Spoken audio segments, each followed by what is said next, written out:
السلام علیکم۔ آج میں آپ سب لوگوں کو پانی کی اہمیت کے اوپر مضمون لکھنا سکھاؤں گی، تو آئیے شروع کرتے ہیں۔ پانی اللہ تعالیٰ کی ایک عظیم نعمت ہے۔ ہوا کی طرح پانی بھی انسان کی بنیادی ضرورت ہے۔ زمین کا 3/4 حصہ پانی پر مشتمل ہے۔ پانی کے بغیر کوئی جاندار بھی زندہ نہیں رہ سکتا۔ اللہ تعالیٰ نے ہر چیز کو پانی سے پیدا کیا ہے۔ زمین پر زندگی سورج، پانی اور ہوا کی وجہ سے ممکن ہے۔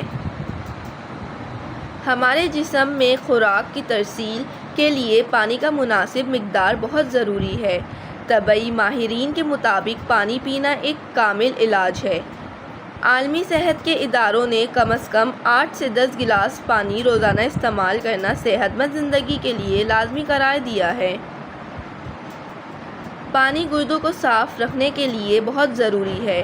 بڑھاپے کے اثرات کو کم کرنے کے لیے پانی بہت اہم کردار ادا کرتا ہے۔